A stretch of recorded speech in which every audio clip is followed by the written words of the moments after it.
A story which came to me recently, or a memory, I should say, that came to me recently, that put a smile across my face, but also really fits into a lot of the stuff that I'm recording about, is an experience that I had in 2012 when I went to an artificial life conference in East Lansing, Michigan. So I was going there twofold. Obviously, I developed Noble Ape since 1996. I wanted to go to one of these conferences to meet other folk that were doing things like that. And also I was going as part of my duties with regards to the biota.org website, an ongoing set of interviews.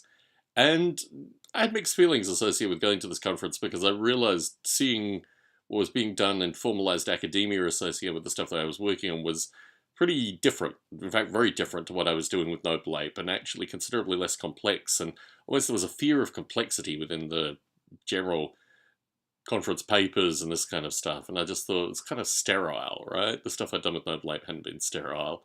And I just felt that this conference was a little sterile. But one thing that I really liked about the conference was a small group of Polish academics that approached me and said to me right on. They heard my voice. Literally, I was talking with someone. They heard my voice. They'd heard my voice through the Biota podcasts that I'd put out and probably some of the Noble Ape podcasts as well.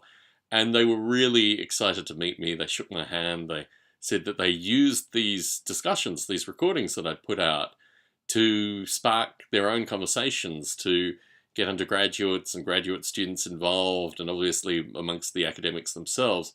And the notion that people would listen to my recordings so passionately and really enjoy them and enjoy the ideas that were being propagated through these recordings, I thought was really exciting and fascinating. And in particular, the fact that they came from Poland, I thought was really nice because my family, well, my father's side of the family at least, basically Russia via Poland to the UK.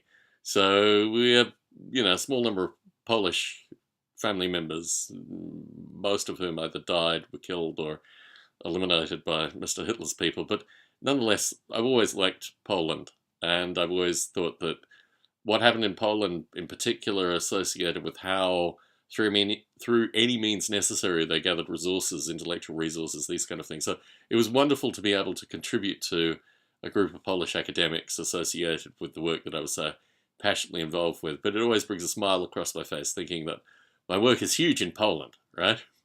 So, yeah, it's just a funny story that caught me recently that I wanted to put out in YouTube form.